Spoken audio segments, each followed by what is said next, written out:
The main question is, why do we seek enlightenment?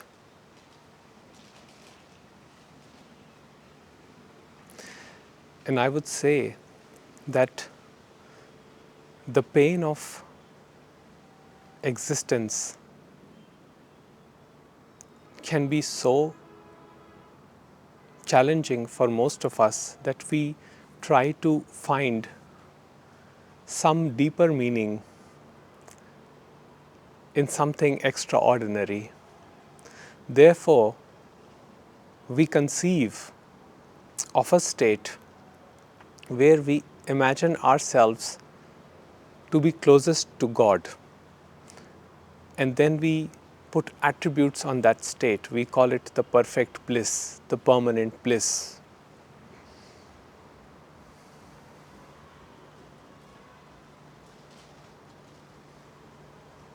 Because daily life is so much struggle.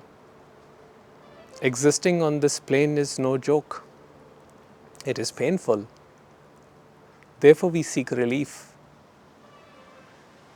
And then we are told that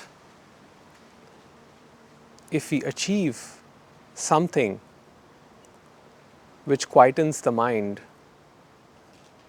and puts us into a permanent state of bliss, a permanent state of calmness, then we will be happy.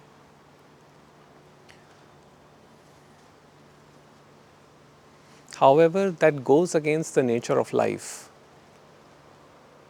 Life's flow is meant to be a roller coaster ride. So sometimes things will be pleasurable, while other times they will be painful.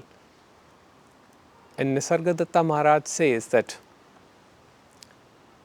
pain is the background of pleasure. I see it as two sides of the same coin, because what we perceive as pleasure is pain in disguise. Because once the pleasure finishes, there starts immediately an urge to seek it again. And that brings more and more pain till the object of desire is not attained.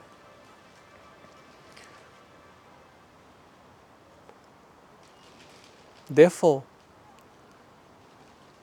what I came to realize was that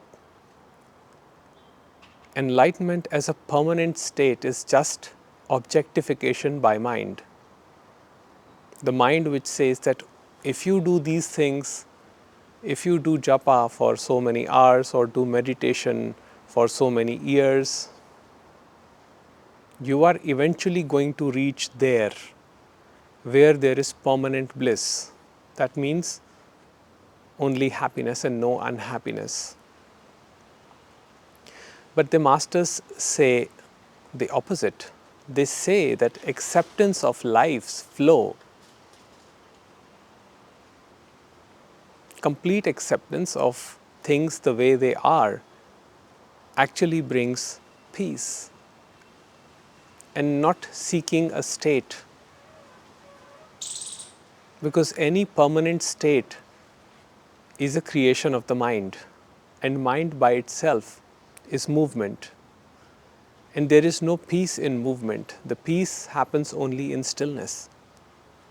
Therefore, this idea of enlightenment, and that it has to be attained through effort, that very idea creates more and more pain and suffering. And why do we seek it? Because daily mundane life is challenging, it's painful, and I want to escape the pain. So what do? I give myself goal, just as I have been doing earlier. When I was unhappy earlier, when I did not have material wealth, I pursued happiness in material. But then I was disappointed. Then I sought happiness in relationships. I was again disappointed. Then I was told by spiritual teachers that find enlightenment, the perfect bliss. And yet again here I am, trying to find that permanent bliss, trying to find the perfect method, perfect practice that can lead me there.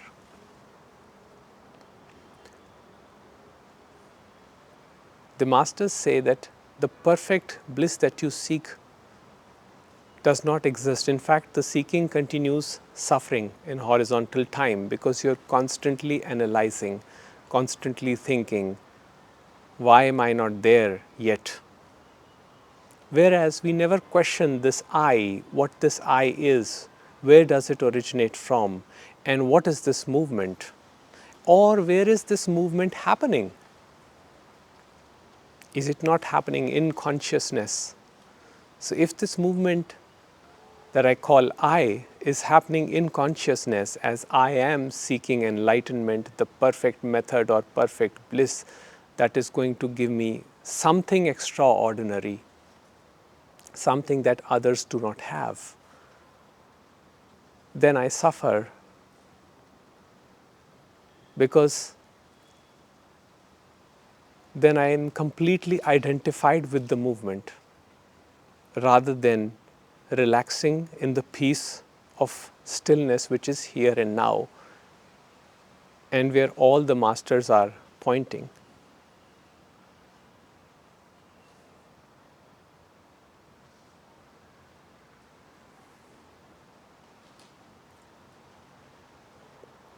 When the mind is quiet, there is peace. But when the same peace is experienced even while the mind is in movement, that is understanding. And that understanding is way deeper than the stillness that is experienced through a practice. Because any peace that is attained through a practice will be temporary. It will have a temporary effect. You can meditate for half an hour or 1 hour in a day, and you will feel blissful for a couple of hours. But then the habitual mind, with its patterns, will come up, will rise up. It will bring out all the anxiousness. And as one interacts with people and daily things, the challenges again come back. So the upsetness happens.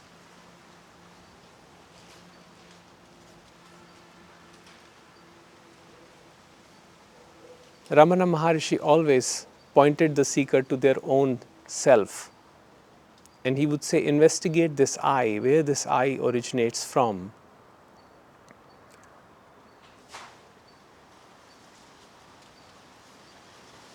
And he said that once it is not allowed to move, when you give up the belief in I's movement as I am this or I am that is when the I introverts on itself and then eventually merges back into the source where it originates from. But that source does not mean perfect bliss.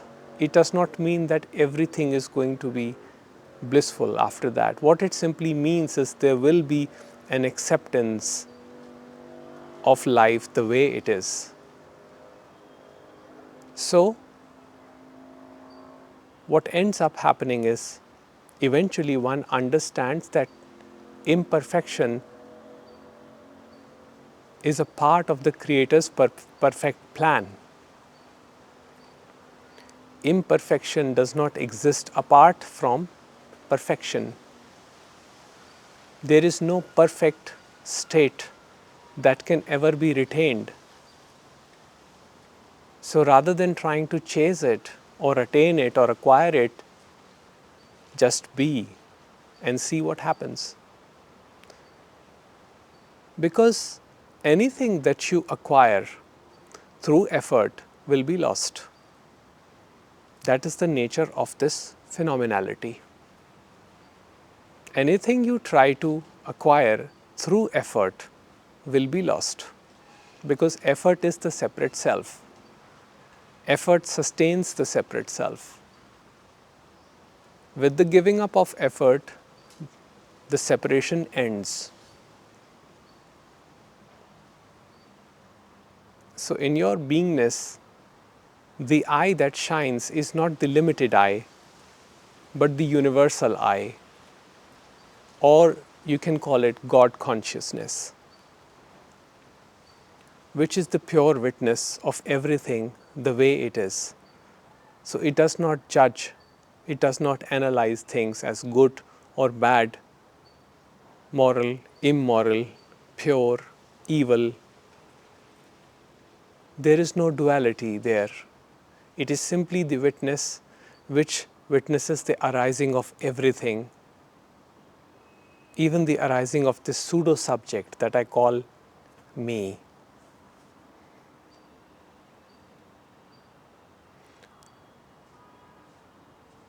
So, when this understanding happens, the life will flow as it flows always, but there will be a shift in the attitude of the person. The person will experience all emotions, but there will be complete acceptance of everything as it arises. Even what we perceive as negative emotions will be accepted. There will be no labeling of anything as desirable or undesirable, good or bad. There will be no chase for any perfect state. And that is when the mind becomes peaceful and it remains grounded in this pure presence. And the irony is that we spend a lifetime seeking the perfect bliss, but what is most intimate to us is actually present here and now. It is closest to us than thought because it is not touched by thought. In fact, it is the ground for the thought or thinking to arise. And it is the beautiful witness that witnesses this beautiful play of thoughts and thinking that creates what we call as the world.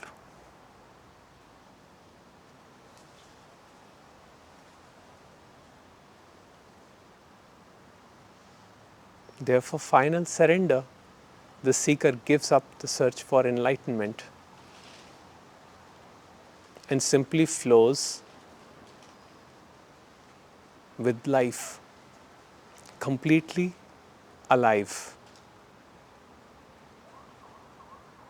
not demanding the world to change as per his or her wishes, but completely accepting oneself the way one has been created by the Creator, and also accepting others the way Creator has created them.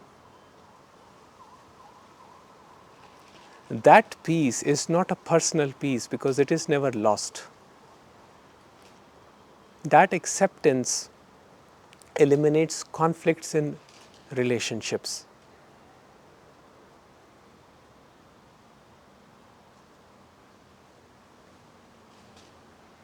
It allows for a beautiful synergy to happen between all things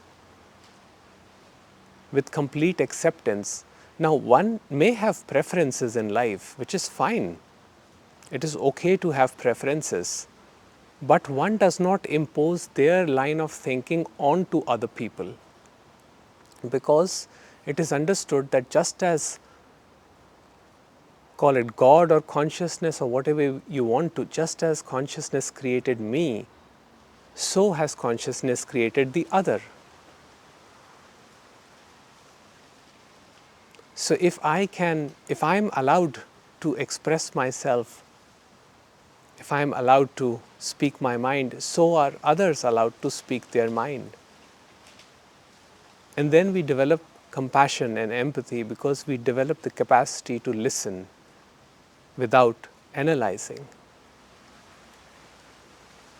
And that drops the separation and creates a beautiful harmony between all living beings. What is the use of enlightened, perfect state that can be lost? Peace and harmony in relationships is far more valuable than any permanent state, the pursuit of which only strengthens the separate self.